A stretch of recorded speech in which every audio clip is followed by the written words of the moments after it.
석류, 생명을 품은 붉은 신화. 한 알의 석류를 손에 쥐면 그 속에서 수많은 작은 보석들이 반짝인다.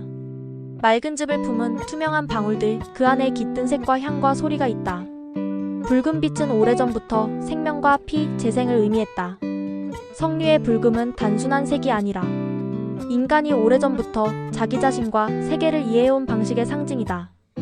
이 과일은 페르시아 언덕에서 태어나 신화와 예식, 식탁과 약방을 거쳐 수천 년 동안 사람들의 손과 기억을 거쳐왔다. 오늘 우리는 그 길을 따라가며 묻는다. 석류가 왜, 어떻게 그렇게 특별했을까? 석류의 학명은 PUNICA-GRANATUM. PUNICA는 고대 로마인들이 가리킨 이름에서 왔고, GRANATUM은 씨가 많은이라는 뜻을 담고 있다. 석류는 원산지로 흔히 페르시아 오늘의 이란 지역이 꼽힌다. 고고학 자료와 식물학 연구는 이 과일이 기원전 수천 년 전부터 그 지역에서 자라왔음을 보여준다. 페르시아의 정원에서 사람들은 이 과일을 길러왔고, 상인과 정복자의 손을 타고 지중해, 연안으로, 심지어 인도와 중앙아시아로 전파되었다. 고대 문헌과 유적은 석류가 어떤 역할을 맡았는지 말해준다. 왕실의 정원, 신전의 제물, 축제의 상징으로서의 존재. 그 여정은 단지 식물의 확산이 아니라 사상과 의례가 이동하는 길이기도 했다. 석류는 수많은 신화와 의례의 중심에 섰다. 그 이유는 분명하다. 씨가 많고 붉은색이 강렬하며 그 안에 새 생명이 가득 들어있기 때문이다. 이보다 더 직접적으로 풍요와 생명을 상징하는 과일이 있을까? 그리스 신화에서 석류는 페르세포네와 연결된다. 하데스에게 속아 지하세계로 끌려간 페르세포네는 지상으로 돌아오기 전 석류를 몇 달 먹었다. 그 알들 때문에 그녀는 지하세계와 지상의 사이를 오가며 매년 일부 시간을 지하에서 보내야 했다. 이 이야기는 계절의 순환, 삶과 죽음, 재생의 신비를 상징한다. 페르시아 전통에서는 석류가 생명의 열매였다. 혼례와 장례, 축제의 식탁에 석류를 얹는 풍습이 있었고, 그 알들은 다상과 번영을 기원하는 의미로 사용되었다. 유대 전통에서는 석류가 의식과 문학 속에 자주 등장한다.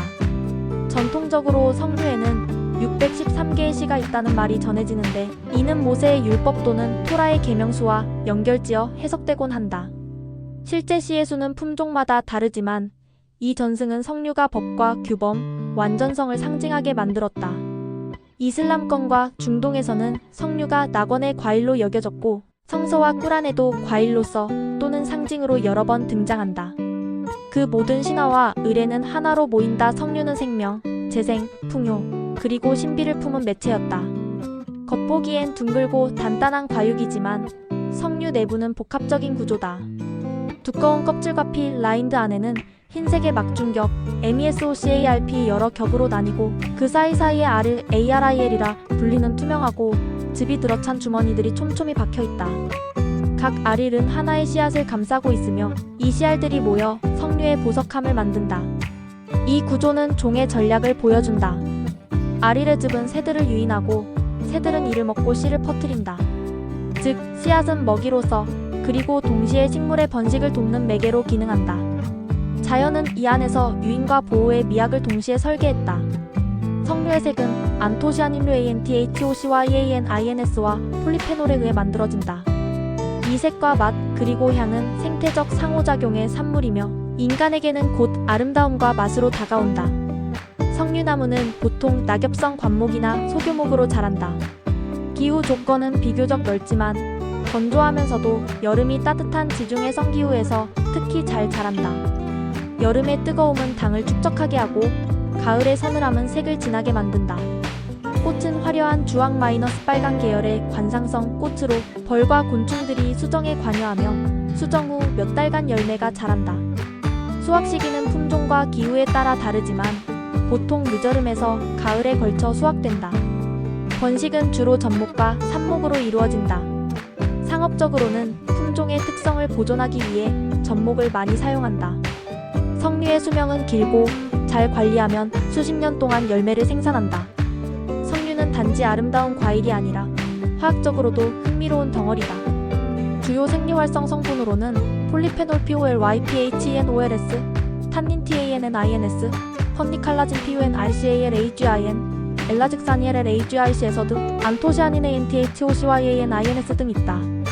PUNICALAGIN 석류의 풍부한 수용성 탄닌으로 강력한 항산화력을 보이는 것으로 연구되었다. ELLAGIC에서도 폴리페놀 계열로서 항산화 작용과 항염증 효과가 보고된다. ANTHOCYANINS 색을 내는 색소이며 항산화 특성을 지닌다. 비타민C, 칼륨, 식이섬유 등도 풍부해 기초 영양학적으로도 유익하다. 현대 연구는 이러한 성분들이 산화 스트레스 완화, 염증 감소, 혈관 건강 개선 등과 관련될 수 있음을 시사한다. 다만 과학은 신중하다. 일부 연구는 긍정적 결과를 보였으나 인간 대상의 대규모 임상시험에서 석류의 효과를 확정적으로 질병, 치료로 연결하기엔 증거가 더 필요하다. 즉, 유익한 성분이 많다는 것은 사실이지만 특정 질환을 치료한다는 식의 단정은 피해야 한다. 석류는 다양한 형태로 소비된다.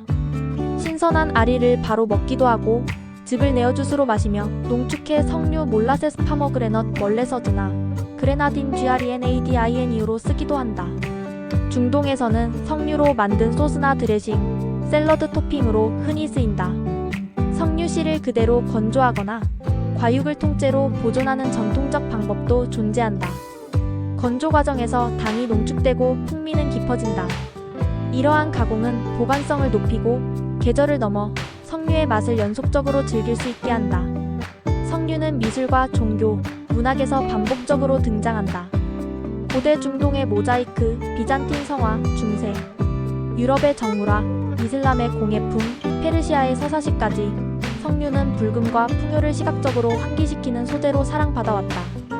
히브리 성서에서는 성전 옷자락의 장식으로 석류를 언급하고 고대 페르시아 조각에서는 석류가 왕실과 연결된다. 그리스의 페르세포네 신화와 더불어 석류는 죽음과 재생의 상징으로 반복된다. 근대 이후에도 석류는 여성성, 모성, 다산, 의료적 의미로 작품 속에 등장한다. 시인들은 석류의 붉음을 피나 노을에 빗대어 썼고 화가들은 질감과 색의 대비를 즐겼다. 그럼에도 석류의 가장 강력한 의미는 생명의 다수성이다. 하나의 껍질 안에 수많은 씨앗이 들어있듯 삶의 가능성과 소망이 집약되어 있다. 석류는 결혼식, 새해 행사, 장례 의식 등에서 각기 다른 의미로 사용된다. 결혼식에서는 다산과 복을 기원하는 의미로 새해나 수확 감사의 자리에서는 풍요의 상징으로 놓인다. 유대교의 로시 하샤나로시 HASHANAH에서 석류는 번영과 계명의 수육백 13화 연결되며 의례적으로 소비된다. 이슬람권과 기독교권의 일부 전통에서도 석류는 천국의 과일로 상징되곤 한다. 식탁에서의 석류는 대화의 매개가 된다. 씨를 까고 나눠 먹는 행위 자체가 공동체의 친밀감을 강화한다. 아리를 나눠 담는 순간 사람들은 자연스레 이야기를 나누고 시간을 공유한다. 최근 수십 년 사이 석류는 슈퍼푸드로 주목받으며 많은 연구 대상이 되었다. 시험관 연구인 비트로와 동물 실험에서는 석류 추출물이 항산화학염 항암 관련 경로에 영향을 미친다는 결과들이 보고됐다. 또한 일부 소규모 인간 연구에서는 석류 주스가 혈압이나 콜레스테롤 수치에 유리한 변화를 가져올 수 있다는 신호가 관찰되기도 했다. 하지만 중요한 점 임상적 근거와 상업적 주장 사이의 거리는 여전히 크다. 학계는 보통 더 많은 무작위 대조시험 RCT과 장기간 추적 연구를 요구한다. 따라서 석류를 건강에 맞는 약으로 마케팅하는 주장들은 비판적으로 검토될 필요가 있다. 종합하면 석류는 영양학적 생화학적 관점에서 매력적이며 잠재적 이점이 있지만 건강 정책이나 의학적 치료의 근거로 삼기엔 아직 보완할 점이 많다. 석류는 전 세계적으로 상업적 가치가 큰 과일이다. 이란, 인도, 중국, 터키, 미국, 캘리포니아 등 이스라엘, 스페인 등지가 주요 생산지로 알려져 있다.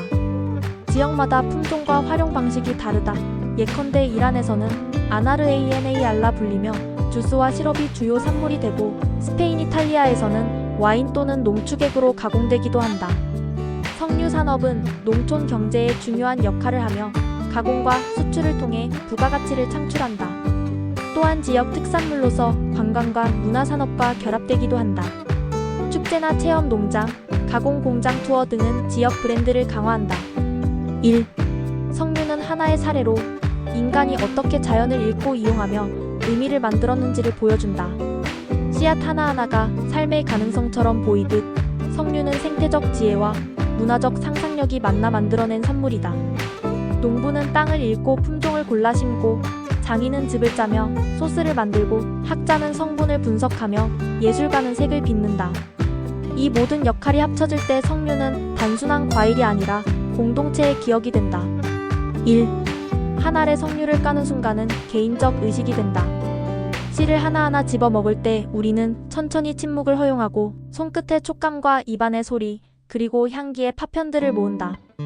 공동체에서는 이 행위가 축복과 회복의 장이 된다. 이를테면 어머니가 아이에게 석류를 나눠주며 둥근 복을 기원하는 장면은 세대 간의 애정과 전통을 전달하는 방식이다. 석류는 오래된 서사를 지니고 매년 반복되는 리추얼을 통해 그 서사를 갱신한다.